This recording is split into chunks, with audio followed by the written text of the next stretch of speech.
जितना झारो टेप का सर था ना, जी जी जी। बैनर आइडिया सब सर तैयार करते थे। चलिए चलिए, अब लाइव हो गए हम लोग, कार्यक्रम को प्रारंभ करते हैं। हाँ सर। नमामि समीशान निर्वाण रूपम विभुं व्यापकं ब्रह्मदेव स्वरूपम निजं निर्गुणं निर्विकल्पं निरीहं चिदाकाशमाकाशवासं भजेऽहं चिदाकाशमाकाशवासं भजेऽहं। मैं डॉक्टर राजकुमार एनओपीएस झारोटे पलामू के तत्वाधान में आयोजित स्टेट ई कॉन्फ्रेंस का आज 10वां दिन है। यह कार्यक्रम 20/1/2024 से 31/1/2024 तक चलेगा, जिसका विषय है शिक्षा का नया मानदंड स्थापित करता अपना झारखंड। आज हमारे बीच विशिष्ट वक्ता के रूप में संजय सर हैं, जो आप राजेंद्र उच्च विद्यालय जारंडी में आप प्रिंसिपल के रूप में हैं, बोकारो। आपकी यदि हम बात करें तो आपका जो आज का विषय आपका है, जो हम लोग आपके श्री मुंह से सुनेंगे, विषय है झारखंड के विद्यालयों में विद्यालय नेतृत्व क्षमता संवर्धन। आज आप सर प्रिंसिपल के रूप में हैं, प्राचार्य के रूप में हैं, तो आप स्वयं जानते हैं कि विद्यालय के नेतृत्व की क्या क्षमता होती है। और आपके मार्गदर्शन में आपका विद्यालय राज्य स्तर हो, जिला स्तर हो, हर स्थान पे पुरस्कृत होता आया है। आपका नेतृत्व था, हम लोग देखे हैं, और सभी पूरे पलामू से, पूरे राज्य प्रांत से भी आपका आ रहा था कि नहीं सर का एक व्याख्यान हम लोग नहीं कराते हैं तो हम लोग अधूरे रह जाएंगे, क्योंकि आपके नेतृत्व में स्वच्छता पुरस्कार आपको विद्यालय की राज्य स्तर से मिला, जिला स्तर से भी आप काफी पुरस्कृत हुए हैं। जेसीसी के जब एग्जाम होता है उसमें भी आपका ट्रेनर के रूप में शिक्षकों को ट्रेनिंग करना इत्यादि, जितने भी ट्रेनर के रूप होता है राज्य स्तर पे, आप उसमें राज्य के द्वारा आप हमेशा नियुक्त किए जाते हैं। और इतना सरल भाषा में आप मार्गदर्शन करते हैं शिक्षकों का ट्रेनिंग के रूप में कि लगता है कि उतनी सरल भाषा शायद ही कोई कर सके। तो सर आपकी महानता हम लोग प्रांत स्तर पे भी देखे हैं, जिले स्तर पे भी देखे हैं। आज परम सौभाग्य है कि आपको पा करके हम लोग काफी अलंकृत हैं, अपने गौरव का आज अनुभव कर रहे हैं। पूरा एनओपीएस झारोटेप जो पलामू है प्रांत स्तर पे, आपके रहने से हम लोग एक गार्जियन के रूप में हम लोग के हैं। जितना भी एनओपीएस झारोटेप का कार्य होता है, डिजाइनिंग हो, कुछ भी हो, आपके मार्गदर्शन में आप रह करके हम लोग कार्य कर रहे हैं। और बहुत सुंदर, आपके रहने से ही झारोटेप अलंकृत है। जितना अलंकार का काम है वो आपके रहने से। अलम करोत किम साध्यते, यदि अलंकार नहीं है तो कोई कार्य साध्य नहीं हो सकता है, और उसमें आपकी बहुत बड़ी भूमिका होती है। तो सर मैं संयोजक के रूप में मैं आपका हार्दिक स्वागत व अभिनंदन करता हूँ, दिल से पूरा आपका स्वागत करता हूँ। एवं एनओपीएस झारोटेप पलामू के जितने भी हमारे अध्यक्ष, जितने भी कार्यकारिणी समिति है, मेंबर हैं, उनके तरफ से भी मैं आपका हार्दिक स्वागत व अभिनंदन करता हूँ। मैं अपने पलामू के एक हरिहरगंज प्रखंड से हूँ। अब मेरा हरिहरगंज प्रखंड भी प्रांत स्तर पे बहुत अच्छे से नेतृत्व करता है। उस पूरे टीम की तरफ से भी मैं आपका हार्दिक स्वागत व अभिनंदन करता हूँ। आज हमारे बीच प्रांतीय संगठन मंत्री के रूप में भी हैं पंकज सर, उनका भी आपका सर हार्दिक स्वागत व अभिनंदन करते हैं। आपने पूरे प्रांत को जितने छोटे छोटे और संघ बने हुए थे सबको जोड़ करके आपने ऐसा नेतृत्व किया है कि आज पूरे देख लें कि झारोटेप हम लोग का पूरा छोटे छोटे संघों को मिलाकर एक संघ बन गया है। तो ये नेतृत्व किसका है? ये नेतृत्व पंकज सर का है, जो कि युग पुरुष जो विक्रांत सर हैं उनके मुख से हम लोग सुने भी हैं कि, और अभी पलामू में कार्यक्रम हो रहा था, पंकज सर की काफी विक्रांत सर ने आप देखेंगे तो यश के बारे में बोला था, तो हम लोग सुने थे और जानते भी हैं। पंकज सर हमारे बड़े बड़े कार्य भी, जितने कार्यक्रम होते हैं उसमें भी पंकज सर रहते हैं। तो सर आपका भी हार्दिक स्वागत अभिनंदन है। आप दोनों लोग को नेतृत्व में हम लोग पूरे पलामू टीम बहुत गौरव का अनुभव कर रही है। तो समय न लेते हुए आइए हम लोग सर के धन्यवाद श्रीमुख सर आपको। Thank you sir. आइए समय न लेते हुए हम लोग संजय सर के श्रीमुख से सुनते हैं आपकी एक एक वाणी सर, हम लोग आप्त पुरुष की तरह अनुग्रहित करेंगे, शब्दवत अर्थवत दोनों हम अनुग्रह करेंगे हम लोग, क्योंकि आप हम लोग के आप्त पुरुष हैं। तो आपके एक वाणी का एक एक शब्द हम लोग के लिए जहाँ लकीर है, हम लोग आइए सर के श्रीमुख से सुनते हैं। धन्यवाद सर। सर आइए। धन्यवाद राजकुमार जी। और thank you sir, thank you. बहुत शुभकामना, नमस्कार।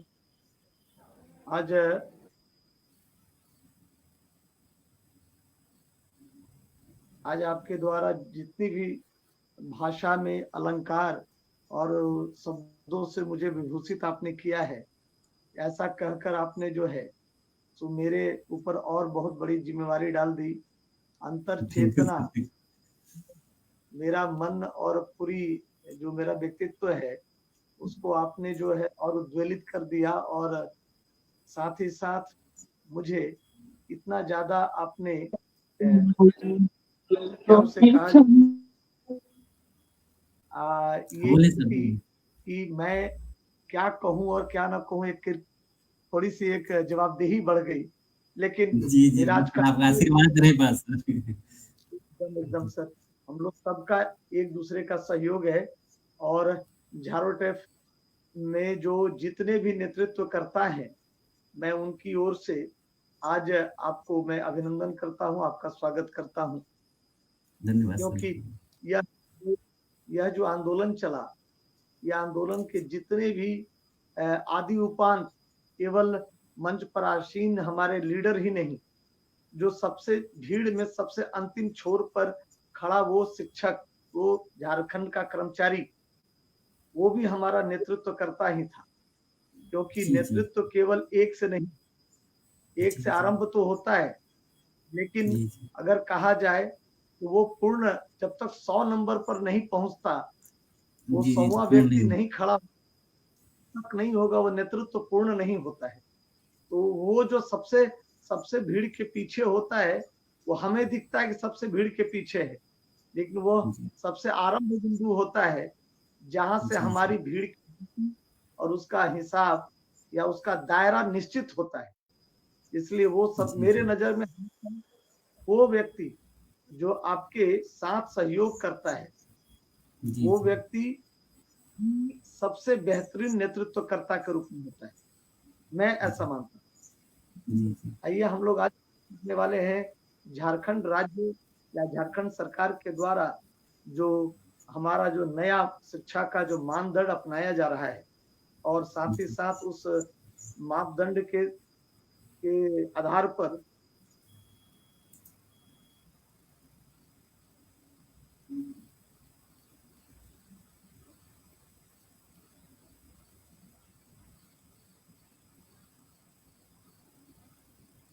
वो सारी योजनाएं जो है बहुत ही अपूर्ण है, या फिर यूं कहा जाए कि इतनी पूर्णता कि अगर उसका अक्षरशः पालन कर लिया जाए, एक नया वाकई एक आयाम हम पूरे राष्ट्र में क्या इस देश की सीमा के बाहर भी गढ़ सकते हैं। हमारा क्षेत्र, जैसा सब लोग जानते हैं कि झारखंड थोड़ा ट्राइबल एरिया है। यहाँ के जो मूल जो रहने वाले लोग हैं वो थोड़े से ट्राइबल जंगल वाले जो क्षेत्र हैं उनमें ज्यादा बसते हैं, और बसते हैं उनकी मजबूरी नहीं, वो उनकी संस्कृति है, वो उनकी पहचान है, वो उनका सम्मान है अपना। तो वो जंगल में रहकर भी मंगल गीत गाते हैं, लेकिन उनमें करने की क्षमता है। जब ऐसा इसलिए मैं कह रहा हूं कि आप याद कीजिए इतिहास में राजस्थान की पहाड़ियां का नेतृत्व हमारे अबुआ सरकार के जो क्या कहा जाए बिरसा मुंडा ऐसे जंगल से निकलकर हुंकार भरने वाले झारखंड के सेना नायक हैं, जिनके नेतृत्व में उस वक्त सोचिए कि जहां राजघराना ही लड़ाई लड़ता था, उस जगह जंगल में से निकलकर मात्र एक कपड़े को तन पर पहनने वाला, तीर धनुष अपने हाथ से निर्मित करके तैयार करने वाला सेना नायक अगर इस धरती दे सकती है, तो क्या हम सभी शिक्षक इन ग्रामीण बच्चों को बिरसा मुंडा नहीं बना सकते हैं? एकदम बना सकते हैं। हमें उस संकल्प के साथ जो हमारे विभाग के द्वारा या सरकार के द्वारा जो विद्वान है, विद्वज्जन है, उनके द्वारा बनाई गई जो राष्ट्रीय शैक्षिक अनुसंधान परिषद के द्वारा चलाया जा रहा स्कूल लीडरशिप का जो एक योजना है, अभी झारखंड के सभी जिलों में उससे संबंधित प्रशिक्षण है। और उस प्रशिक्षण में जितने भी स्कूल के हमारे नेतृत्वकर्ता प्रधानाध्यापक हैं या प्रभारी प्रधानाध्यापक हैं, उन सबों को प्रशिक्षण भी मिल रहा है। उसके बारे में मैं कहना चाहूंगा, जब हम लोग बात करते हैं नेतृत्व की और खास करके विद्यालय के परिप्रेक्ष्य नेतृत्व की, तो विद्यालय का परिप्रेक्ष्य नेतृत्व बाहर से तो एक आयाम दिखता है, उसका जो प्रधानाध्यापक होता है वही नेतृत्व करता है। लेकिन मेरा मानना है कि हमारे विद्यालय के जो स्टॉक होल्डर हैं, जो अभिन्न अंग जितने हैं, जैसे प्रधानाध्यापक, हमारे शिक्षक, छात्र, उनके अभिभावक, हमारी सरकार, ये जो जितने भी स्टॉक होल्डर हैं, सब के सब नेतृत्व करता है। इवन यहाँ तक नॉन टीचिंग स्टाफ भी, हमारा लिपिक, हमारा जो प्यून है, आदेशपाल है, विद्यालय का एक कंपोनेंट वो भी है, तो एक स्टॉक होल्डर है। वो सभी मिलकर जो है एक टीम है, एक दल है। और दल भी जब कोई चतुष्कोणीय और त्रिकोणीय दल नहीं है, पूरी तरह से वृत्ताकार है। सबको समान रूप से एक ही लक्ष्य है, सबका एक ही उद्देश्य है कि हमें केंद्र तक जाना है। और केंद्र में कौन है? केंद्र में हमारे बच्चे हैं। हम सबों का उद्देश्य होता है। जैसे हम अगर ये देख लें कि मेरी बातों को मैं उसे तर्क के रूप में रखना चाहूंगा, आदेशपाल, कुछ लोग जो श्रोता होंगे वो सुन रहे होंगे तो कहेंगे आदेशपाल कैसे नेतृत्व करता हो जाएगा, हेडमास्टर नेतृत्व करता होता है। तो मैं कहना चाहूंगा कि आदेशपाल ऐसे नहीं होगा। सबसे पहले उसकी ड्यूटी है, उसका ये है तो बच्चे के आने से पहले विद्यालय को खोल देना। नेतृत्व का आरंभ तो विद्यालय का वहीं से आरंभ हो गया। और उसकी स्वच्छता करे। अगर प्रतिदिन वो स्वच्छता का ध्यान रखता है, सामान को यथास्थान रखता है, कि जब आवश्यकता पड़े शिक्षक को, छात्रों को, प्रधानाध्यापक को वो सामग्री मिल जाए, उसके बाद स्कूल सबके चले जाने के बाद वो सबसे लास्ट में जाता है। ये एक नेतृत्व का एक विषम गुण है कि वह सबके आने से आएगा और सबके जाने के बाद जाए, इससे कि पूरी दृश्य उसके मस्तिष्क में होता है, चूक सुधार वो कर सकता है। एक आदेशपाल भी एक बेहतरीन नेतृत्व करता है। जिस इकाई, विद्यालय इकाई का आदेशपाल अगर उस अपने नेतृत्व के गुण का विकास कर लेता है, तो कहा जाता है ना, well Vilam is half done. अगर किसी शुरुआत अगर बेहतर हुई तो पूरा चुनौती से जीतेंगे। तो आदेशपाल। दूसरा, अगर लिपिक की बात की जाए, मैं उत्तरोत्तर क्रम में बढ़ रहा हूँ, सभी विकास होल्डर के विद्यार्थी जो होल्डर हैं उनके एक आम धारणा पहले बन जाए दिमाग में, तब हम लोग बात करेंगे कि कैसे और क्यों और किस परिणाम तक किस तरह से पहुंचेंगे। तो पहले करने वाले को भी, उनको ये मान और भान होना चाहिए कि केवल आदेश देने का नेतृत्व करता नहीं होता है, उसका संपोषित करने वाला, उसको सिंचित करने वाला, संचयन करने वाला भी नेतृत्व करता है। क्योंकि आदेश हुआ और उसका पालन न हो तो आदेश का कोई मूल्य नहीं रहा। तो ये एकदम। तो दूसरा हिस्सा हमारा है लिपिक। अगर लिपिक अपने दायित्व को नेतृत्व क्षमता के आधार पर अगर वो क्रियान्वयन करता है, तो मैं समझता हूं कि एक विद्यालय के लिए अद्वितीय चीज है। जैसे समय पर बच्चों के नामांकन की सूचना देना। अगर जो खुद सावधान नहीं होगा, वो दूसरों को सावधान नहीं कर सकता है। तो लिपिक प्रधानाध्यापक की छाया होता है और शिक्षकों का सहयोगी। सही। तो अब छाया जो है खुद सावधान नहीं हो जी तो जी, उस व्यक्ति उसको कैसे सावधान करे। कैसे एक्सप्लेन करें? उस हिसाब से सर मेरा मानना है कि लिपिक अगर समय पर प्रबंधन का इस्तेमाल न करे और बच्चों को सही समय के अंतराल पर उसकी कमियों को देखते हुए सर्वसूचित न करे किसी कार्य को लेकर, तो क्या हो गया, क्या स्थिति बनेगी, क्या हम सब पिछड़ जाएंगे। तो पिछड़ समय पर उसका नियंत्रण निर्देश देना, सबको आगाह करना कि ऐसा कार्य आने वाला है और इसी तरीके से होने वाला है। ये मेरी अंतिम समय है, अंतिम तिथि इस कार्य की यह होगी। ये सारी सूचनाओं को संपादित करता है और हेडमास्टर को, शिक्षक को और बच्चों को सूचित भी करता है, नोटिस निकलवाता है सहयोगी के रूप में, छाया के रूप में, उसका हाथ से हाथ मिलाकर, कदम से कदम मिलाकर। वो भी अगर नेतृत्व गुण नहीं रखता है तो प्रधानाध्यापक पूर्ण नेतृत्व करता होने के बाद भी परिणाम तक नहीं पहुंच सकते। अब तीसरा स्टॉक होल्डर की ओर आई। तीसरा स्टॉक होल्डर शिक्षक है। शिक्षक भी कार्य करते हैं। सबसे प्रथम कार्य है बाल विकास।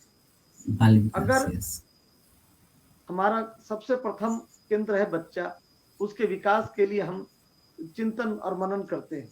अगर मान लिया जाए सर कि शिक्षक जो है सो अगर सचेत ना हो, उसमें नेतृत्व करता की क्षमता ना हो, जैसे वो घर से जब विद्यालय की ओर चलता है तो उसका मन, विचार आज दिन भर के क्रियाकलाप और पूर्व दिवस की क्रियाकलाप में जो कमियां रह गई, उनसे जो उसे समझ विकसित हुआ या उसे जो शिक्षा मिली, आज उसको पुनः पुनरावृत्ति नहीं करते हुए नए क्षेत्र में हम अगर काम करते हैं, नई चुनौती के साथ किसी बच्चे को गढ़ते हैं, तो निश्चित रूप से हमारा नेतृत्वकर्ता का गुण ही ऐसा करने में हमारा सहयोग कर सकता है। सही कर सकता है। बच्चों का आकलन करना, या हम जो बोल रहे हैं वो विषय वस्तु से हमारे बच्चे कितने दूर हैं, हम किन शब्दों का प्रयोग करेंगे, किस स्तर का हम कक्षा का अध्यापन करेंगे, किस प्रकार से उनका आकलन करेंगे, उनकी समझ की परख को जांचेंगे, या कई तरह की चीजें ऐसी हैं। अगर वो सही ढंग से उस गुणों का पालन और अपने में समाहित नहीं कर पाते हैं, उसका संचालन नियंत्रण नहीं कर पाते हैं, तो होकर भी एक अच्छा अध्यापन नहीं कर सकते। और इसका परिणाम निकलेगा कि जो बच्चा, लेकिन उसका विकास नहीं हो पाएगा। विद्यालय के नेतृत्व संवर्धन में प्रधानाध्यापक के पास एक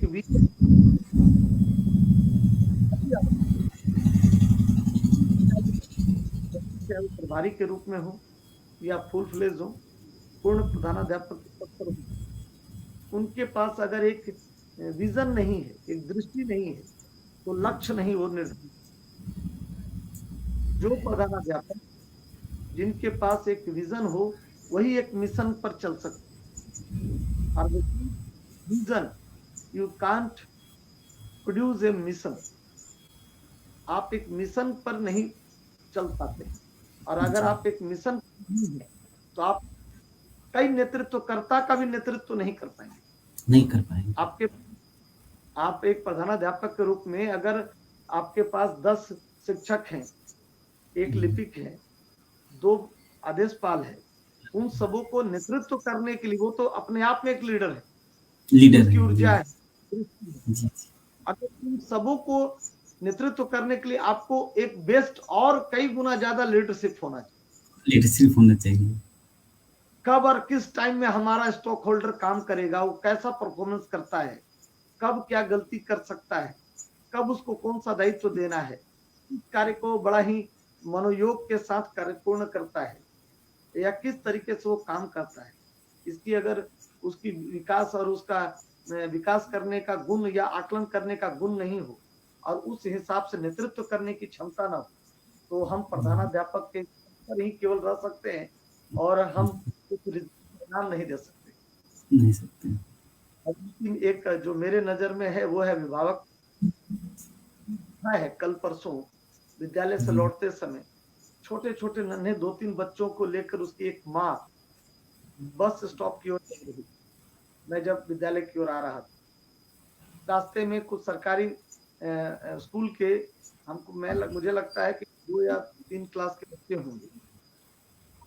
वो भी, उनकी माँ भी उनका बैग लेकर, बोतल वगैरह लेकर वो जा रही थी, पूरा स्वेटर वगैरह। वो बच्चा बार-बार टोपी गिरा रहा था, उसकी माँ उसे उठा-उठा कर टोपी पहना रही थी। उस भाव को थोड़ा समझिए। जी, जी। क्या माता में और उस पिता में नेतृत्वकर्ता का अगर गुण नहीं होगा, जी, तो जी। अपने बच्चे को लक्ष्य पूर्ण बना पाएगा? किस मनोभाव जी। से उस ठंड में स्कूल ले क्योंकि जा रही बार-बार थी, जी, जी। ठीक है? बार-बार और उठाना पड़ता जी, हाँ, और बच्चा कल उसका बाल मन रास्ते पे गिरे हुए चिकने-चिकने पत्थर वो उठाने लग रहा था। बार-बार रुमाल से जी, उसके हाथ साफ कर रही थी। तो वो नेतृत्व, उसके हर क्रिया से मैं थोड़ी देर गाड़ी रोककर मैं उसे देखा जाते हुए, और मैंने उसमें देखकर बड़ा, मेरे अंदर में एक कौतूहल था। और इस मनोरम दृश्य को अभी मैं देख नहीं पा रहा हूँ कि जी, वो जी। रुक करके मैंने देखा कि देखो इसमें क्या लक्ष्य, कितने सपने हैं उस माँ में, कितने सपने कितने हैं। योग से वो करे तो मुझे अचानक आज के बिंदु का ध्यान आया कि जी, जी। ये तो नहीं करती तो क्या बच्चे विद्यालय तक पहुंचते? अगर विद्यालय तक बच्चे समय पर नहीं पहुंचेंगे, अगर जिस परिवार में नेतृत्व क्षमता की कमी होगी, विद्यालय बहुत सुंदर, जी, क्योंकि बच्चा पीछे हो जाएगा। विद्यालय के प्रधानाध्यापक बहुत अच्छे, गुणी और ज्ञानी हैं, शिक्षक ज्ञानी बड़ा विद्वान ज्ञानी है। विद्वान जी, है, सब जी, बढ़िया है, बेंच डेस्क है, सब चीज है।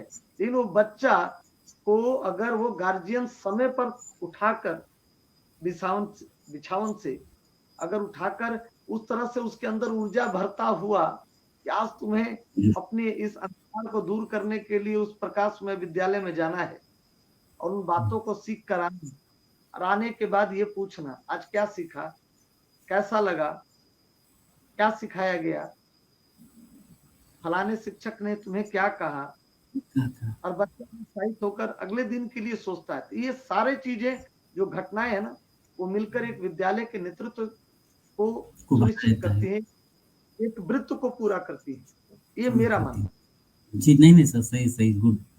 हुँ, है। मैं जो अभी कुछ तो 4-5 जो स्टॉक होल्डर की मैंने बात की और उनके जो प्रोफाइल थे, जिसमें नेतृत्वकर्ता का गुण है, हम लोग जी, आकलन जी, नहीं करते।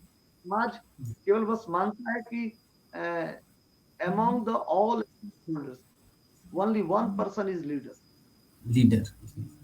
मास्टर। ये नहीं है, मैं नहीं मानता।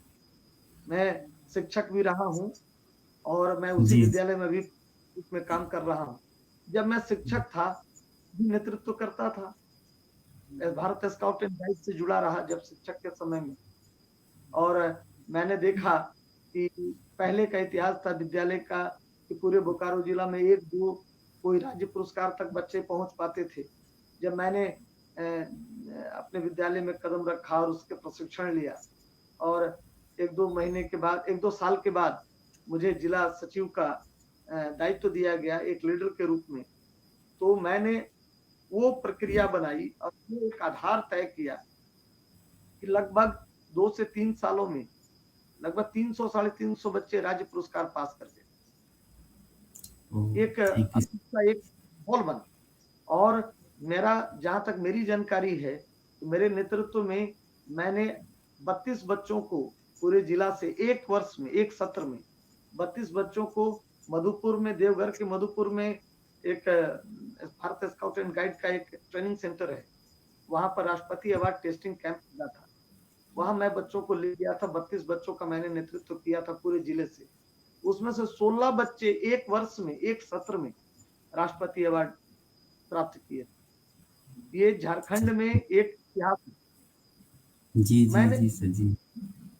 नेतृत्वकर्ता केवल शिक्षक नहीं होता है, मैं मानता हूं कि शिक्षक बनाता नहीं है, केवल रास्ता दिखाता है। शिक्षक करता नहीं है, केवल निर्देश देता है। करना लीडर को पड़ता है। अगर जी शिक्षक एक बिल्कुल लीडर, तो वो करेगा नहीं, उसकी लीडरशिप में जो बच्चे हैं वो करेंगे। करेंगे। मछली खिलाना नहीं, मछली मारना सिखाना हो। जी लीडर के पास धैर्य का गुण होना चाहिए। विजन है, मिशन है, अगर धैर्यवान नहीं है तो मैं समझता हूं कि वो लीडर बिखर जाएगा। मैं एक उदाहरण से इसे समझा दूं तो, जो हमारे झारखंड राज्य से जो लीडरशिप की बात है और उसके जो सैद्धांतिक पक्ष है उस पर हम चर्चा करेंगे। जी बड़ा ही एक मैंने कहानी पढ़ी थी लीडरशिप में धैर्य को लेकर के जीवन में, उसे मैं संस्मरित करना चाहूंगा अगर आपका आदेश हो।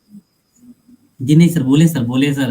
हम तो सर सुनने के लिए, आज तो शब्दार्थयो गुण भावेन, शब्द और अर्थ का ऐसा सर आज मेल हुआ है कि आज तो मेरा परम सौभाग्य है सर आपके आज व्याख्यान से सुन करके। आज लगा कि नहीं सर, हम भी शिक्षक हैं, हमें क्या भूमिका नहीं सर। आज तो सर शब्दार्थयो गुण भावेन किम तत्वम, क्या तत्व निकल रहा है सर, आज सुना है सर। हम लोग हर चीज सुनने के लिए तैयार हैं आपसे। धन्यवाद। तो उसमें एक मैं इसको लेकर अपने जीवन में बड़ा बदलाव महसूस किया था एक बार, कि धैर्यवान एक गुण जो कई गुणों में से जो लीडरशिप का एक होता है, चाहे वो शिक्षक हो या फिर प्रधानाध्यापक के रूप में हो, तो धैर्य सबसे पहला गुण है। जैसे कहा जाता है ना कि मछली मारने वाला जब बंसी फेंकता है ना, अगर वह धैर्यवान नहीं है तो पूरा दिन वो बंसी फेंकता रहेगा और थोड़ी थोड़ी देर में निकाल कर बंसी की जांच करता रहेगा और पाएगा क्या, संध्या बेला तक में, प्रातः से संध्या बेला तक में एक भी मछली नहीं फंसी।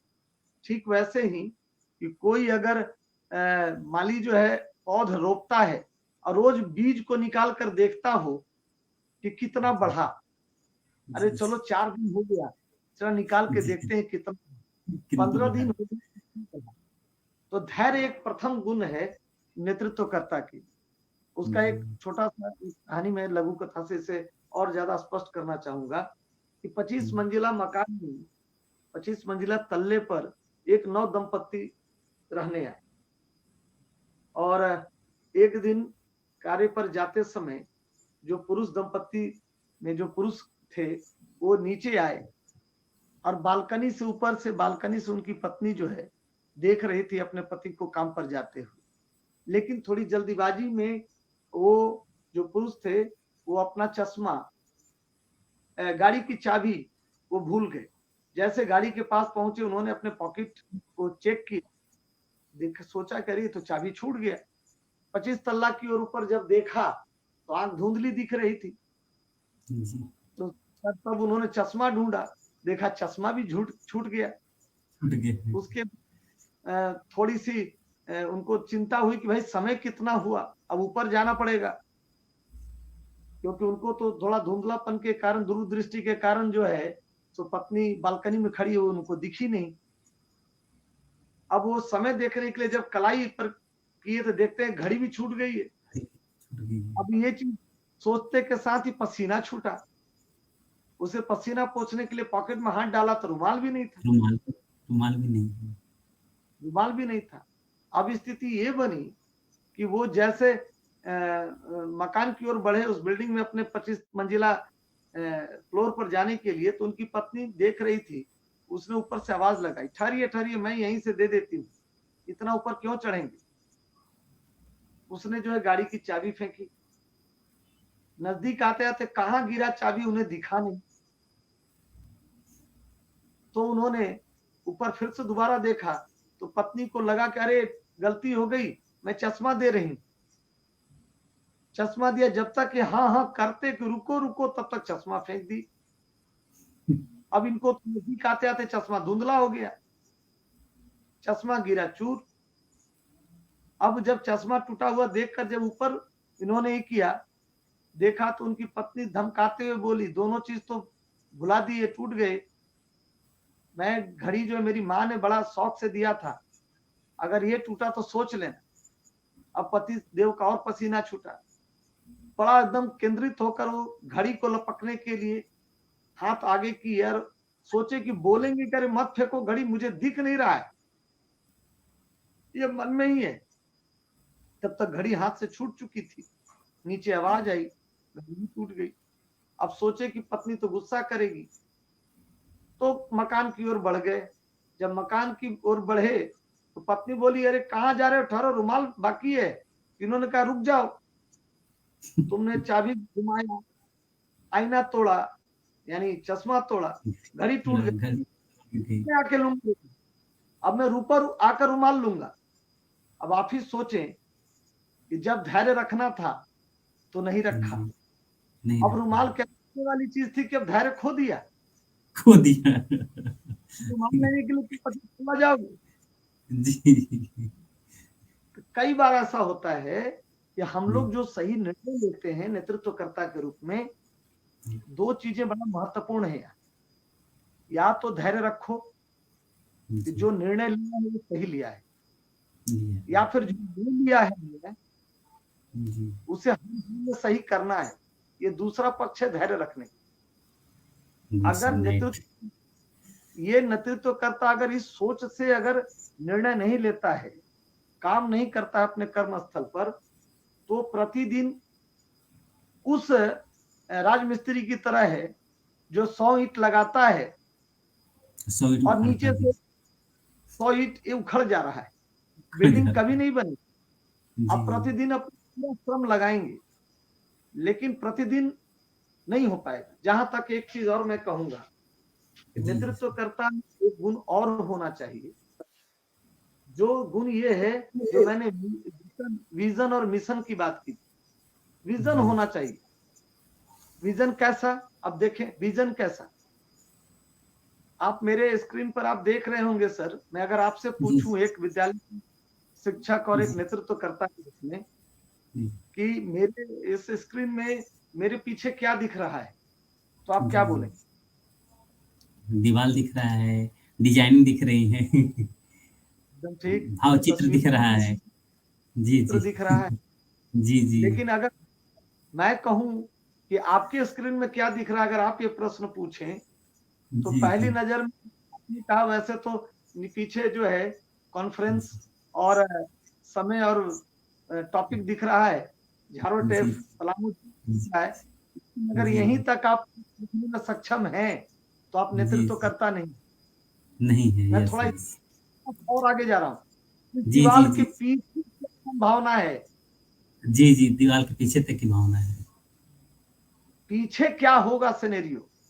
जी जी। अगर आप पीछे हैं स्कूल के, अगर आप कक्ष में बैठे हैं, प्रधानाध्यापक कक्ष में, तो दरवाजा के खिड़की से जो दिख रहा है ग्राउंड, वो तो सबको दिखता है, वो सामान्य व्यक्ति। लेकिन नेतृत्व जो है उस कमरे के बाहर आंख बंद कर कर देख लेगा कि किस कमरे से कहां से आवाज आ रही है, तो वहां का ये समय है। इस समय में ही बच्चे अपना आपा खो करके कमरे से बाहर बार बार निकलते, यही समय। जी जी जी, वो डाउट कर लेता है कि बाहर क्या हो रहा है, क्या हो रहा है। इस वक्त घड़ी देखकर वो लगा लेगा कि फलाने कमरे में क्या हो रहा है, क्या हो रहा है, क्या हो रहा होगा। जैसे फलाना कमरा नंबर 4 गणित का विषय है, कौन से शिक्षक होंगे, उनकी मनोवृत्ति क्या है, उनकी लय क्या है, उनका बच्चों के साथ संबंध क्या है। बच्चे घंटी का आरंभ हुए 15 मिनट हो गया होगा, क्या बच्चे पढ़ना आरंभ कर दिए होंगे, या बच्चे को कंट्रोल करने में मास्टर साहब लगे हुए होंगे कि कब ये होंगे तो मैं आगे कक्षा अध्यापन कार्य शुरू करूंगा, या बच्चे उदंडता कर रहे होंगे, या कुछ दूसरा ये भी पक्ष कि क्या कुछ पाठ का कुछ बिंदु निकल गया हो। अगर वो बैठे बैठे उनकी अंतर्दृष्टि अगर इतना सूक्ष्म नहीं है, तो पूरे विद्यालय के 4 दीवारी को अगर आप बैठे बैठे नहीं देख पा रहे हैं उस कमरे, बंद कमरे से भी,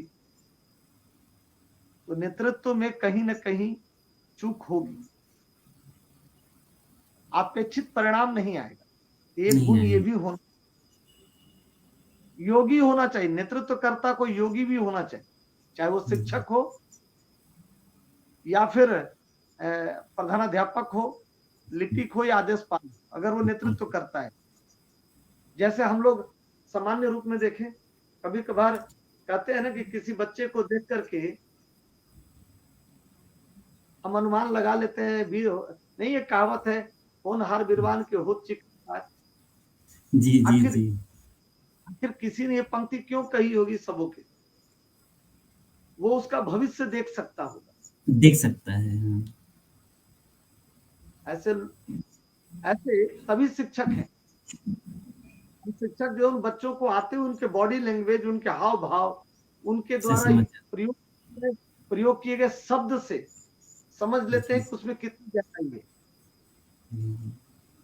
वो भी एक गुण होना है, और वो गुण केवल एक मैन टू मैन नहीं, एक साथ 300 बच्चे आपके विद्यालय में हैं, उनका मनोभाव समझने की क्षमता अगर हो जी जी तो फिर क्या कहें।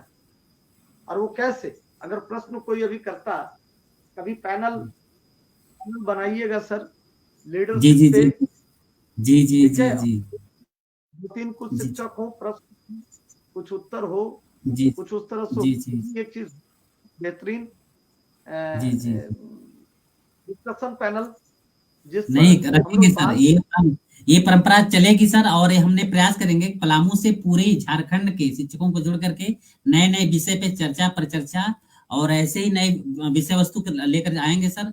एक अच्छा माहौल झारखंड में, एक शिक्षा का अच्छा माहौल बनेगा इससे। और हम एक परिवार होंगे, जितने पूरे झारखंड के शिक्षक हैं, जैसे हम लोग कटे रहते हैं, तो एक परिवार हम लोग का इकट्ठा होगा और एक परिवार जैसा हम लोग काम करेंगे पूरे झारखंड में मिलकर के। एकदम सर। तो मैं कह रहा था वहां कि अभी कुछ एक दो गुणों की बात मैंने की कि नेतृत्वकर्ता के गुण क्या क्या होना चाहिए, या फिर कहा जाए कि जो नेतृत्वकर्ता बनना चाहते हैं या जिनको आप बनाना चाहते हैं, उनमें उन गुणों का होना परम आवश्यक भी है।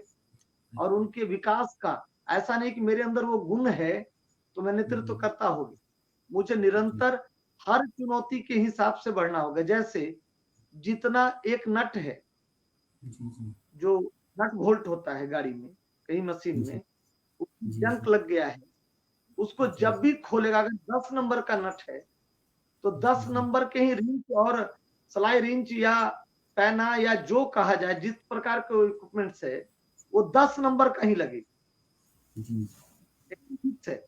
अगर बच्चा है, स्कूल है, तो एक शिक्षक जरूर होगा, लेकिन वो जो नट है कितना गाढ़ा बैठा है और उस नट को खोलने के लिए रिंच पर कितना दबाव लगाना है, ये अलग अलग होता जाएगा। जी जी जी जितना हल्का बैठा है उतना हल्के हाथ से खुल जाएगा, जितना अधिक जंक लगा है उतना अधिक धीरे दबाव देना पड़ेगा। अगर ज्यादा दबाव दिया तो वो टूट जाएगा, यानी ड्रॉप आउट हो जाएगा, फट जाएगा, वो छाजन हो जाएगा विद्यालय में बच्चों का। और अगर उसको खोलना है तो थोड़ा सा तेल, थोड़ा सा मोबिल देकर उसे थोड़ी देर छोड़ना पड़ेगा। एक और गुण की ओर मैं इशारा कर रहा हूं कि बच्चे अगर आपकी बातों को नहीं समझते हैं, आपके विषयों को नहीं समझ रहे हैं और आप दबाव बढ़ाते जा रहे हैं, तो स्लिप कर जाएंगे, ड्रॉप आउट हो जाएंगे, वो भाग खड़ेंगे।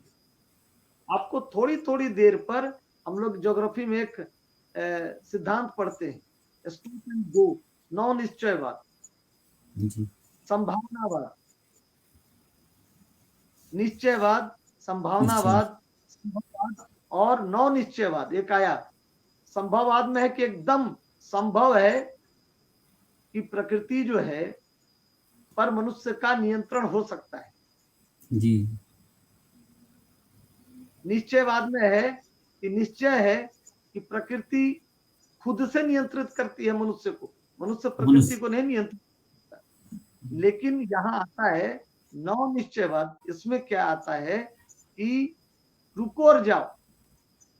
अगर प्रकृति कहती है कि ज्यादा दौड़ो मत, स्थिर हो जाओ, तो रुक जाओ। जब इशारा करती ठीक है, तुम विज्ञान के माध्यम से मुझे नियंत्रित कर सकते हो तो कर लो, लेकिन उतना ही हद तक जहां मैं कहती हूं कि ठहर जाओ, भूकंप है, तूफान है, तूफान है। पूरा घसक रहा है, तो वहां ठहर जाओ, ज्यादा पर्यावरण दूषित मत, फिर पानी के लिए तरस के मर जाओगे, मैं नहीं ठीक कर पाऊंगी, जी वहां जी रुक जाना। तो ठीक उसी तरह नेतृत्वकर्ता का वो भी गुण है। कई ऐसे गुण हैं सर, उस पर एक जी जी लंबी चर्चा होती है, हम लोग फिर इस पर बात करेंगे। तो लेकिन अभी मैं जो मुख्य बिंदु है उसका इस आधार पे मैं कहना चाहूंगा, झारखंड सरकार की ओर से जो जी अभी जी झारखंड की शिक्षा के जो मापदंड गढ़े जा रहे हैं, उसमें एक विद्यालय नेतृत्व, झारखंड के सभी विद्यालयों में नेतृत्व क्षमता संवर्धन पर संगोष्ठी हो रहा है, प्रशिक्षण चल रहे हैं। और मैं शुरुआती दौर में झारखंड राज्य में स्कूल लीडरशिप एक टीम बनी थी राज्य स्तरीय, उसका मैं सदस्य भी रहा, लेकिन समय समय पर व्यस्तता के कारण से मैं अभी उसका सदस्य नहीं हूं। लेकिन मैं एक शिक्षक के नाते, एक विद्यालय में प्रधानाध्यापक के नाते मैं अपने आप में एक नेतृत्व करता हूं और हमेशा यस नेतृत्व कर रहा हूं। अभी जिला के टीम के मिलकर हम लोग उस पर काम कर रहे हैं। जिला में एक टीम भी बनी है नेतृत्व, ये विद्यालय नेतृत्व के संवर्धन के लिए, क्षमता संवर्धन के लिए एक प्रशिक्षण का, वहां हम लोगों ने प्रशिक्षण भी लिया। तो उसके बारे में मैं अंत में इस व्याख्यान के अंत की ओर बढ़ते हुए कुछ उस पर चर्चा करना चाहूंगा। जी जी जैसे बोलिए सर। हाँ, अभी जो एक मॉड्यूल आया है, मैं समझता हूँ कि जो भी सुनने वाले हमारे लोग होंगे या दर्शक होंगे, उन सबों को जरूर कुछ ना कुछ इसका लाभ मिलेगा। और जो प्रशिक्षण है जब वो जाएंगे तो वहाँ इसको और मदद मिलेगी। कि कहा जाए कि मुख्य रूप से नेतृत्वकर्ता को क्षमता संवर्धन को लेकर राष्ट्रीय शैक्षणिक अनुसंधान परिषद नई दिल्ली के द्वारा एक जो मॉड्यूल बनी है, उस मॉड्यूल में 5 क्षेत्र प्रथम में रखे गए। 5 क्षेत्र हैं, जिनमें पहला क्षेत्र है विद्यालय नेतृत्व का दृष्टिकोण, एक पहला क्षेत्र। दूसरा क्षेत्र है स्वयं का विकास, और तीसरा क्षेत्र है शिक्षण प्रशिक्षण पद्धति का रूपांतरण और प्रशिक्षण, दोनों पद्धति का रूपांतरण। और चौथा है दल बनाना और दल का नेतृत्व करना। अभी हम इसको थोड़ा विस्तार से एक एक करके बताएंगे, पहले मैं पांचों का नाम बता दूं। पांचवा क्षेत्र है नवाचार का नेतृत्व करना। जैसा कि नाम से समझ लीजिए, नवाचार करना, नेतृत्व करना भी, और ऐसे करने वाले लोगों का नेतृत्व करना बड़ा व्यापक दृष्टिकोण अपनाया गया है। और ऐसा इसलिए, वो बताऊंगा, पहले छठा मैं बता दूं, साझेदारी का नेतृत्व करना। जैसे आज आपकी साझेदारी से मैं यहाँ व्याख्यान देने के लिए अपने आप को बड़ा धन्य मान रहा हूँ, आपके संसर्ग में, आपके नेतृत्व में। और आपने कहा कि पलामू नेतृत्व करेगा पूरे राज्य का शिक्षा विभाग का, कि यहाँ लोगों को एक मंच दिया जाएगा जहां पर लोग आकर अपनी बातें करेंगे। और बातचीत में हम लोगों ने एक नया बिंदु भी ढूंढ लिया कि पैनल डिस्कशन हो के साथ, तो उनके बेस्ट प्रैक्टिसेस हैं, किन किन बड़ी चुनौतियों को उन्होंने अपने नेतृत्व से या फिर नवाचार से या साझेदारी से और शिक्षण प्रशिक्षण पद्धति के रूपांतरण से या स्वयं के विकास से या विद्यालय नेतृत्व के दृष्टिकोण से उसे चुनौती को हराया है, एक नया आयाम गढ़ा है।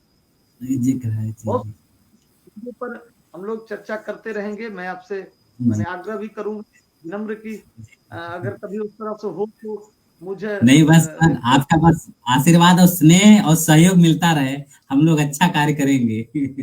बस एकदम वो एक बेहतर एक संकलन भी हो और बड़ा सकारात्मक और सार्थक तैयारी के साथ लोग आए और आकर अपने, मैं जो जितनी बातें अभी मैं आपको कह रहा हूं, मैं अपने अनुभव से कह रहा हूं। जो मैंने किया है उस करने के पीछे मैंने देखा है कि जब मैंने प्रधानाध्यापक का प्रभारी के रूप में नेतृत्व संभाला, ठीक उसके अगले वर्ष जो है प्रधानमंत्री स्वच्छ विद्यालय पुरस्कार की घोषणा हुई।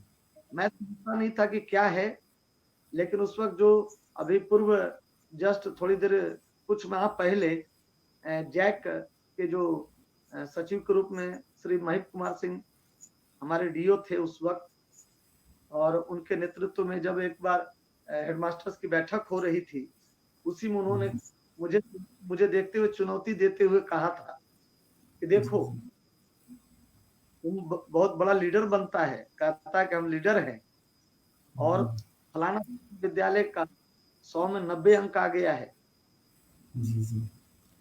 और तुम्हारा कितना आया? तुम भरा था? अभी भरा है, अभी क्या भरना है? परीक्षा देना है, स्कूल स्वच्छ है कि नहीं? देखिए लीडरशिप था उनका। उनका लीडरशिप कैसा था? वो अपना काम कर रहे थे, लेकिन एक नेतृत्व को नेतृत्व प्रदान कर रहे थे। देख रहे थे कि उस मीटिंग में देख रहे थे, उठा के अपने माने सबों को तो सामूहिक सूचना दी ही कि सभी को भरना है स्वच्छ विद्यालय पुरस्कार का फॉर्म और उस पर लड़ना है कि कौन कितना अंक आएगा। लेकिन कुछ उस पर उन्होंने चुनौती दी सीधे, देखे तुम्हारा दम कितना है, कितना बड़ा तो लीडर है, जिला को दिला पाता है कि नहीं कोई पुरस्कार। मैं उस भरी सभा में मैंने कहा था अगर उसका 90 है सर तो मैं 99 हूं, हार नहीं सकता। यस। और पहली बार पूरे राज्य में स्वच्छ विद्यालय पुरस्कार उस ग्रामीण क्षेत्र बोकारो बेरमो सबसे ज्यादा अंक ला करके मैं पूरे राज्य में जो है आपको नीरा यादव और रघुवर दास से जैक स्टेज है, उस वक्त हमारे डीओ के रूप में श्री महेश कुमार सिंह हमारे साथ बैठे थे पीछे। हम लोग जो लीडर थे जीते थे वो आगे पंक्ति में थे और उसके पीछे पंक्ति में बाकी पदाधिकारी लोग भी थे। उस वक्त हम लोगों को आगे किया गया। ये देखिए अगर देखा जाए सूक्ष्मता के साथ, ये है नेतृत्व, जो नेतृत्व होकर नेतृत्व करता पैदा करता। मैं उनका आभारी हूँ। अगर उस दिन उन्होंने भरी सभा में चुनौती नहीं दी होती, ललकारा होता, तो शायद मेरे अंदर का वो जागता नहीं। और मैंने भी बहुत बड़ी विडंबना सर, विडंबना ये कि विद्यालय में भारतीय स्काउट एंड गाइड के जो पुरातन छात्र सब थे वो मेरे साथी थे। हम लोग मात्र 2 शिक्षक पूरे विद्यालय में, मात्र 2, एक आदेशपाल और एक लिपिक, बस इतना ही। और हम लोगों ने चुनौती स्वीकार की, जितने पुरातन बच्चे थे उनके साथ बैठक की और कहा कि लड़ेंगे, विद्यालय को उस 39 पॉइंट पर तैयार करेंगे। पानी नहीं है तो कैसे पानी आएगा, शौचालय कैसे स्वच्छ रहेगा, क्या नियम बनाया जाए कि कुरकुरे और बाकी चीजें जो प्लास्टिक हैं 1 टाइम यूज वो ना हो, स्वच्छता कैसे हो। कई 39 बिंदु थे। हम लोगों ने उसके परिणाम पर काम किया, परिणाम पर काम किया और नतीजा निकला कि पूरे राज्य में हम प्रथम हुए। तो एक सफलता जब छोटी छोटी लक्ष्य रख करके सफलता जब हासिल किया जाता है, और वो भी पूरे बोकारो का पहला पुरस्कार था स्वच्छ विद्यालय पुरस्कार का, तो जिला में एक पहचान बनी। और फिर एक ऊंचाई पर जो नेतृत्व का स्वाद और सफलता का स्वाद मिलने के बाद पीछे हटने वाला कोई बच्चा था जी नहीं। आज के डेट में सर विद्यालय में आप आए तो सब स्वतः, मैं भी आज के दिन की बात बता रहा हूँ, मैं अपने खुद के कमरे में सोफा लगाकर आज साफ किया। Thank you sir, thank you. 8 घंटे हम लोग प्रतिदिन, किसी को दबाव नहीं है, स्वतः सबका हिस्सा, सबका क्षेत्र बटा है, सभी अपने अपने क्षेत्र की स्वच्छता और सुंदरता के लिए लड़ते हैं। कहा जाता है कपड़ा फटा हो गरीबी नहीं है जी, रहना चाहिए जी, स्वच्छ होना चाहिए, स्वच्छ होना जी, चाहिए, स्वच्छ होना चाहिए। स्वच्छ होना चाहिए, वो परिणाम है।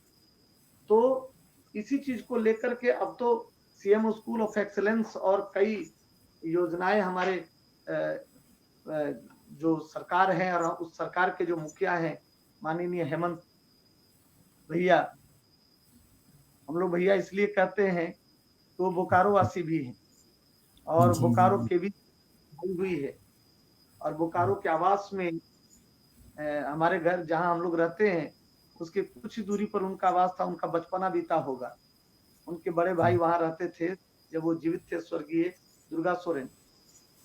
और शिबू सोरेन का शुरुआती जो आंदोलन वगैरह का जो है पल हम लोगों ने देखा है बचपन में।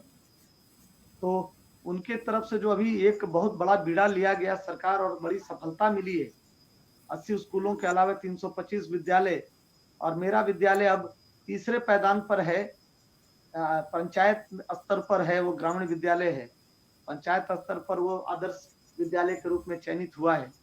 अभी उसमें कोष आना बाकी है, लेकिन लोगों में एक होता है ना दबी जुबान से एक पहले से ही हवा उड़ी है कि बगैर संसाधन के, बड़ी संसाधन के वो विद्यालय पहले से ही सीएम स्कूल ऑफ एक्सीलेंस की ओर अग्रसर है, एक स्वच्छता को लेकर। लेकिन मानवीय कमी, शिक्षकों की थोड़ी कमी है, लेकिन वो अभी हम लोग उसे भी कई स्तर पर पूरा किए हैं आईसीटी वगैरह के प्रयोग से। आगे आने वाला समय जो होगा वो बेहतर होगा। अभी हम लोग चलें बात करें कि जो विद्यालय नेतृत्व के जो मुख्य 5-6 क्षेत्र हैं उस पर विद्यालय नेतृत्व का दृष्टिकोण, जैसा कि अभी मैंने जितनी बातें कही, आप या फिर जो श्रोता होंगे वो सुन रहे होंगे, शायद उनको लग रहा है कि ये अपनी बड़ाई कर रहे हैं, नहीं लेकिन नहीं सर, मैं बड़ाई नहीं है सर, ये सीखने को मिल रहा है सर, एक सीखने को, मैं हाँ, बता सीखने को मिल रहा है। जी, नेतृत्व के जो 6 क्षेत्र हैं उसका पहला क्षेत्र यही है जो मैं कह रहा जी, था। जी, क्या था? जी, नेतृत्व का दृष्टिकोण यानी vision, vision, leadership vision. Vision क्या है? जैसे कहा जाता है ना कि जैसा सोच होगा वैसे विचार आएंगे, वैसे जो है शब्द निकलेंगे, और जैसे निकलेंगे, शब्द निकलेंगे वैसे वाक्य बनेंगे, और जैसे वाक्य वाक्य बनेंगे, बनेंगे सामने वाले इसी पर बात असर प्रभाव पड़ेगा। तो सबसे पहला वाग, तो दृष्टिकोण होना चाहिए। जी, जी, जी, एक वाणी वाग दृष्टिकोण क्या भूषण हो? भूषण, जी जी, बोला जी। वाग भूषण भूषणम, वाणी ही सबसे बड़ा भूषण है। यदि वाक्य के एकदम, द्वारा यदि किसी को आप भूषण देते हैं तो। जी सर। तो वहां पर है क्या कि जो पहला क्षेत्र है वो है विद्यालय नेतृत्व का दृष्टिकोण, यानी कि इसके पीछे उद्देश्य है कि आप स्कूल को कैसी रूपरेखा से सुसज्जित करना चाहते हैं, क्या चाहते हो आप, कैसा विद्यालय होना चाहिए। ये केवल विद्यालय प्रधान की ही जवाबदेही नहीं है, ये एक शिक्षक की भी जवाबदेही, एक लिपिक की भी जवाबदेही है कि सरकार के द्वारा आने वाली सभी योजनाएं ससमय सभी बच्चों को समान रूप से प्राप्त हो। आदर्श स्थिति वो भी है।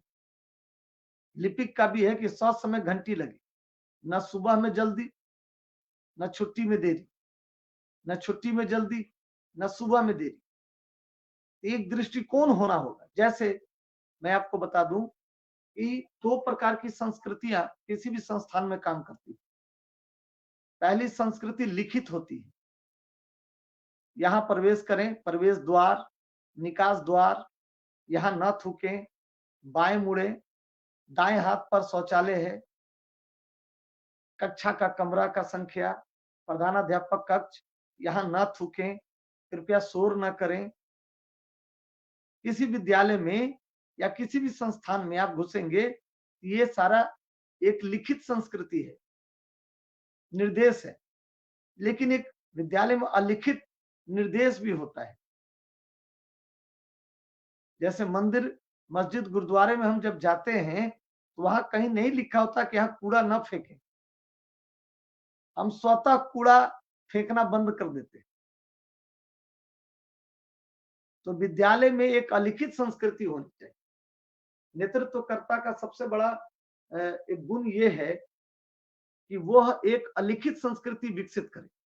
अलिखित संस्कृति किस तरह से, कि जैसे ही विद्यालय में कदम रखे आदेशपाल, तो उसको इस बात के लिए सचेत हो जाए कि उसके पास घड़ी हो, समय का प्रबंधन करने की क्षमता हो और दायित्व भी, इस समय पर वो घंटी लगाए, समय पर हर कार्य दिए गए उसके सभी कार्य पूरा करे।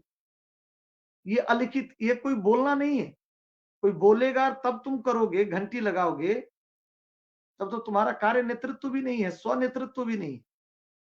समूह नेतृत्व क्या करोगे, विद्यालय नेतृत्व क्या करोगे? लिपिक है, उनको कहना पड़े यह कार्य शेष है, यह कार्य कब करोगे, तब तो उनका स्व नेतृत्व भी नहीं है। शिक्षक प्रवेश करें और उनको कहना पड़ जाए कि आप सबसे पहले वंदना में आइए, शिक्षक सदन में नहीं जाना है, बैठना है, तो फिर कौन सी संस्कृति सर, कैसी संस्कृति? क्या वो लिखा हुआ रहेगा सदन में कि आप यहां अभी ना बैठें क्योंकि अभी वंदना हो रही है? तो वो एक अलग संस्कृति यानी दृष्टिकोण उस विद्यालय, उस संस्थान के सभी। तो झारखंड सरकार ने विद्यालय नेतृत्व क्षमता का जो ये प्रशिक्षण का चलाया है विषय, कोशिश इसीलिए कि विद्यालयों में कम संसाधन नहीं है सर। आज के तिथि में सरकार ने बहुत संसाधन विकसित किए हैं, और आपका तो विद्यालय शायद सीएम स्कूल ऑफ एक्सीलेंस है।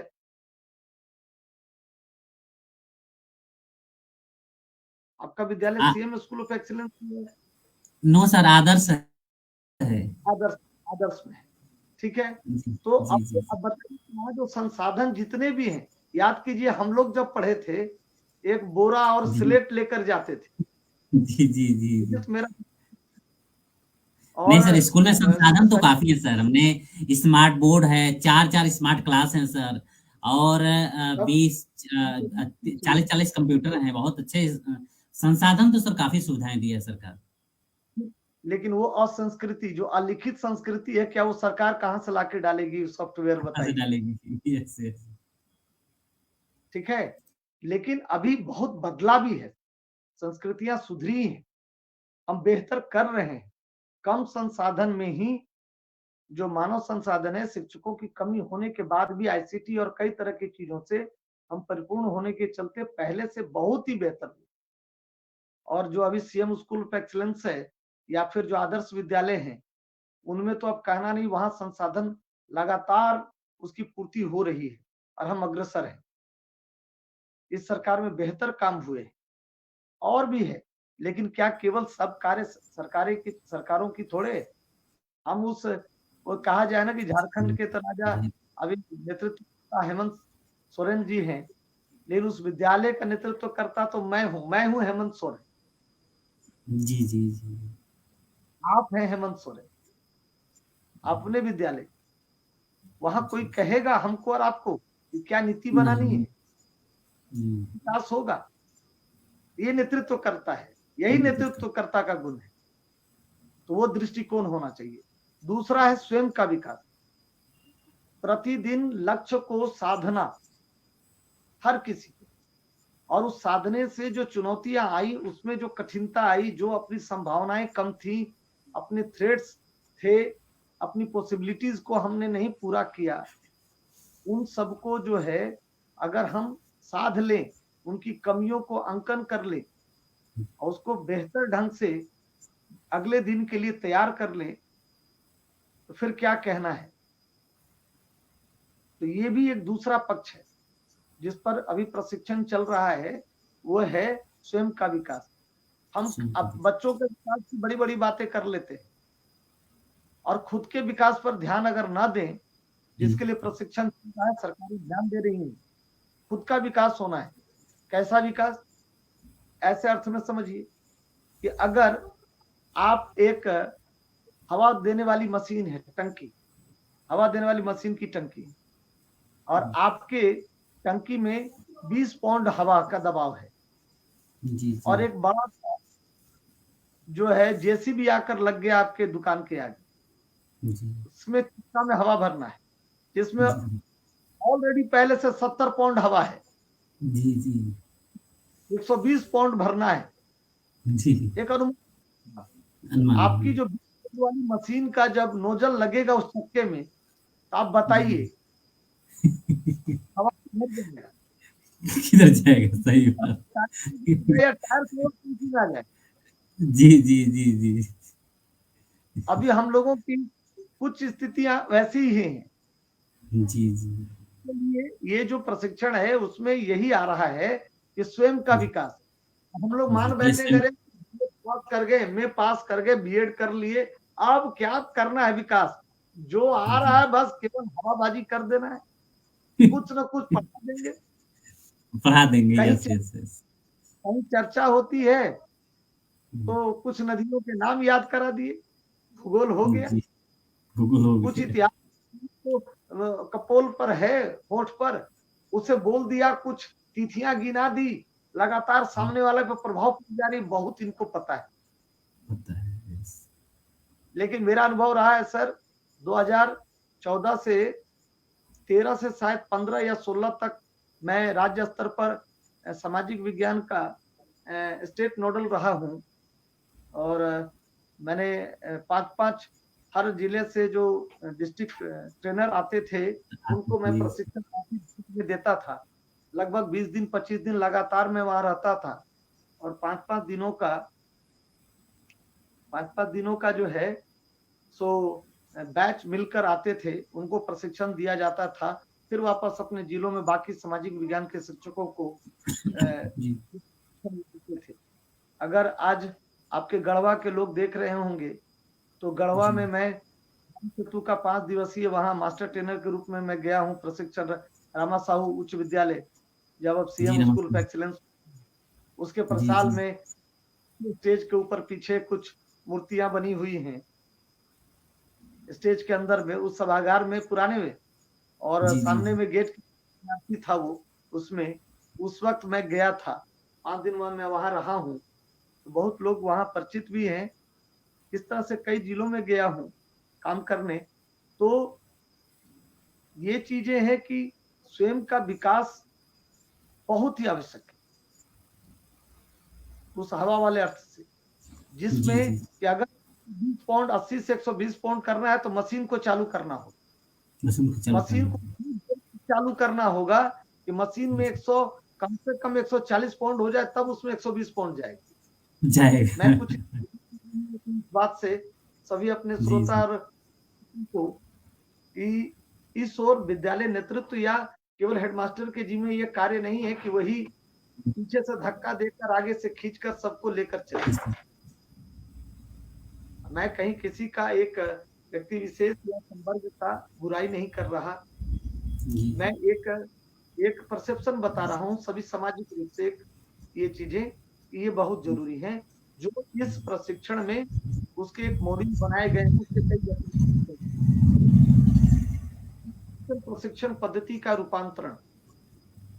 अब यहाँ दो तीसरा उन दोनों पर बदलाव की बात करता है, यानी पढ़ाने के तौर तरीके। अभी एनसीईआरटी एनईपी 2020 क्या किया कि कई जगहों पर कुछ चैप्टर्स को निकाल दिए, तो शिक्षकों के द्वारा कहा गया कि नहीं ये चैप्टर हटा दिए गए, तो बताइए बच्चा कैसे सीखेगा?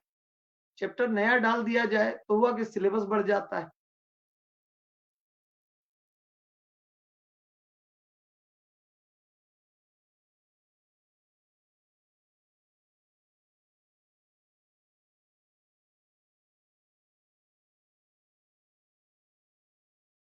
तो वैसी स्थिति में देखा जा रहा था ये चीजें कि हम शिक्षण करने का जो पद्धति है बस वही चॉक डस्टर की ओर प्रवृत्त होकर रह गए। मैं मेरा हॉबी ड्राइंग से भी है और जो मेरे द्वारा किसी कक्षा में किसी कभी रांची जो शिक्षक आए होंगे जिलों से, अगर वो देखेंगे सुनेंगे तो वो मानेंगे कि मैं चौक से भी ड्राइंग बनाते हुए अपने विचारों को रखता था। मैं जो कहता था उसे जल्दी तेजी से ड्राइंग के रूप में भी चित्रित करते हुए चला जाता था। तो आज हमारे पास नए नए कंपोनेंट्स आईटीसी है, आईसीटी, स्मार्ट क्लासेस है, क्यान का जो है वो मार्कर भी है जो स्वयं से बोर्ड पर लिखता है, पेन भी है, डिजिटल पेन भी है, स्मार्ट टीवी भी है। कई तरह के विद्यालयों में 3-3 4-4 कक्षाओं में लगा हुआ है वॉल पर। तो ये विकास करना होगा। किसका विकास? शिक्षण पद्धति का रूपांतरण, और साथ ही साथ उन शिक्षण पद्धति को सिखाने वाले जिला स्तर, राज्य स्तर पर जो प्रशिक्षण होते हैं उसमें भी रूपांतरण लाना हो।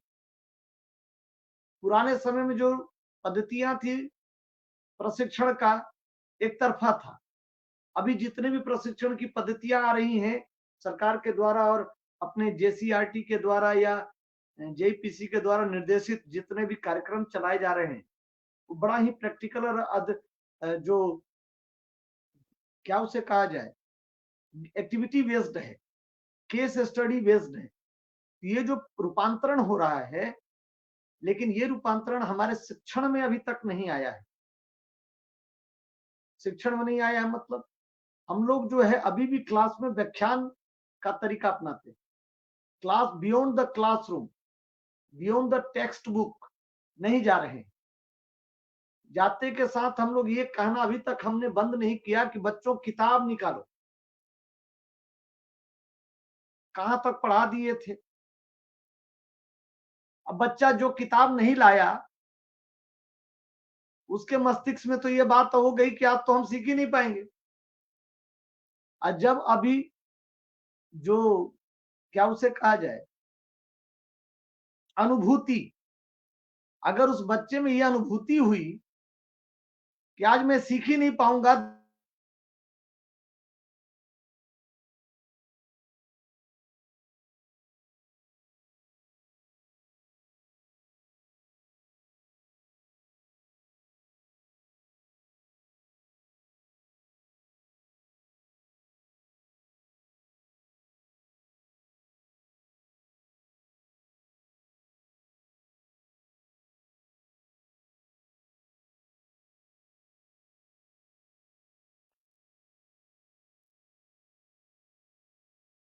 उस स्थिति में शिक्षक चाहे जितना भी व्याख्यान दे दें उस बच्चे को जी समझ नहीं आना है सर।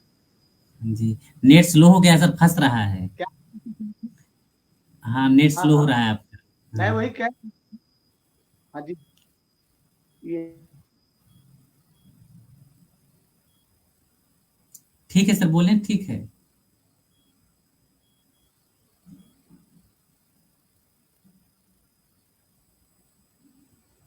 अब वही सर मैं कह रहा संक्षिप्त था कर। कि अगर वो बच्चा, जी हाँ ठीक, जी जी। कि उसमें उसमें वो कितना समझ पाएगा। जैसे एक बार बुद्ध गए आपको अपने शिष्यों के साथ संदेश देने, एक उनका शिष्य जो है शाम को एक बूढ़ा व्यक्ति को घसीटते हुए पकड़ कर लाया, बोला देखिए मैं दिन भर इसे समझाया लेकिन वो समझ नहीं पा रहा है। बुद्ध ने कहा कि पहले इसे भोजन कराओ, उसके बाद ये ज्ञान को समझेगा, प्रवचन समझ पाएगा। इसका भी मुख्य केंद्र है भोजन। ठीक उसी तरह कक्षा में जब हम लोग उस शिक्षण पद्धति में बदलाव नहीं करेंगे कि बच्चों किताब निकालो, और जो किताब लाया उत्साह से किताब खोलता है, और जो किताब भूल गया वो निरुत्साह से के साथ बैठ जाता है कि आज तो अब मुझे डांट लगेगी या फिर मैं तो सीख ही नहीं पाऊंगा क्योंकि मेरे पास किताब ही नहीं है, और वो आपकी बात सुनने से इनकार कर देता है। तो कुछ ऐसी पंक्तियां हैं जो हमें छोड़नी होंगी, और बियॉन्ड द टेक्स्ट बुक अपने सिलेबस को, उसके कॉन्सेप्ट को पढ़ाना होगा, उसके लिए अपने आप को रूपांतरित करना होगा। तीसरा के बाद ये चौथा है दल बनाना और दल का नेतृत्व करना।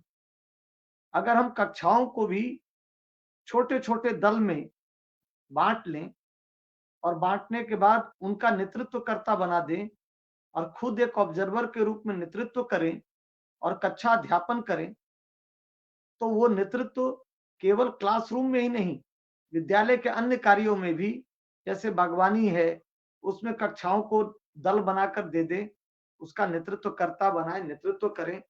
ठीक उसी प्रकार से विषयों के भी कुछ दल बना दें।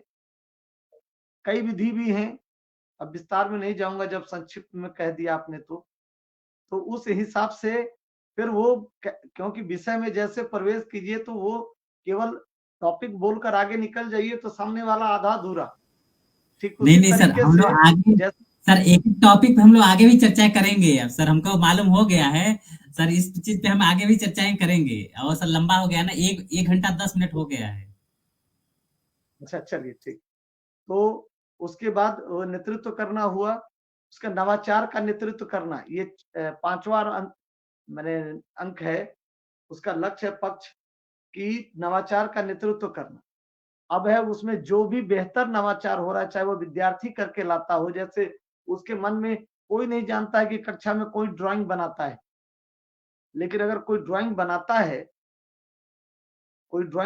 है तो वो उसका नवाचार है, क्योंकि उसने अपने जीवन में, मेरे लिए वो नया नहीं है वो गुलाब का फूल, लेकिन उस बच्चे ने अपने जीवन में पहली बार नया गुलाब का फूल बनाया है, पहली बार उसकी लकीरें खींची हैं, उसके लिए वो नवाचार है। फिर उसे बताना है कि देखो इस प्रकार से कई गुलाब के गुच्छों को, फूलों के गुच्छे बनाओगे तो दुनिया के लिए नवाचार हो। ये नवाचार का भी कई स्तर उन्हें बताने होंगे, तब जाकर के वो नेतृत्वकर्ता के गुण में आएगा, उसमें विकसित होगा।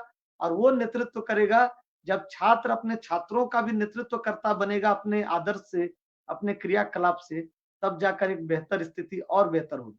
अंतिम पक्ष है साझेदारी का नेतृत्व करना, जो अभी हमने चर्चा किया कि पूरा विद्यालय कंपोनेंट मिलकर, जिस प्रकार से आप और हम अन्य शिक्षक मिलकर अपने साझेदारी से आपके उद्देश्य और शिक्षा का जो मापदंड अभी नया बन रहा है उसको लेकर चर्चाएं हो रही हैं, उस पर ये साझेदारी ही है। तो आप नेतृत्वकर्ता के रूप में कार्य कर रहे हैं, हम लोग सहायक नेतृत्वकर्ता के रूप में आपके साथ जुड़ रहे हैं।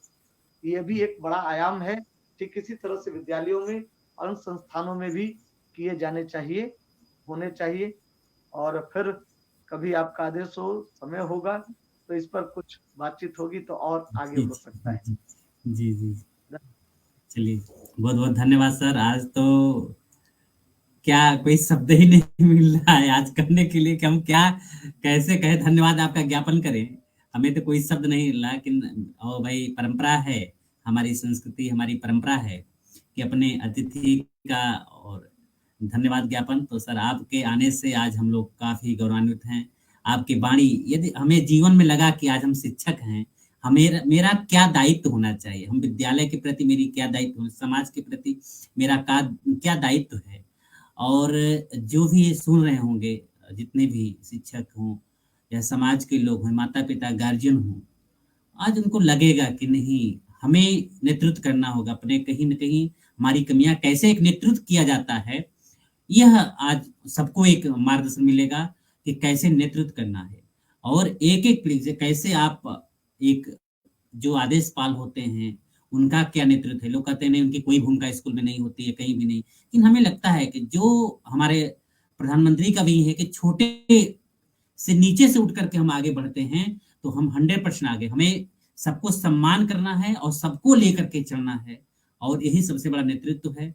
और यदि आप समाज को आगे कर सकते हैं तो इसमें सबसे राष्ट्र का भी उत्थान होगा, विद्यालय का भी उत्थान होगा, हमारे युवाओं का भी उत्थान होगा, सबसे बड़ी भूमिका होगी। तो सर जितनी हमारी क्षमता थी सर अपने भाई के द्वारा आपको हम धन्यवाद ज्ञापन करते हैं। हमारे लिए शब्द नहीं है सर, आज के व्याख्यान को सुन करके मैं काफी गदगद हूँ।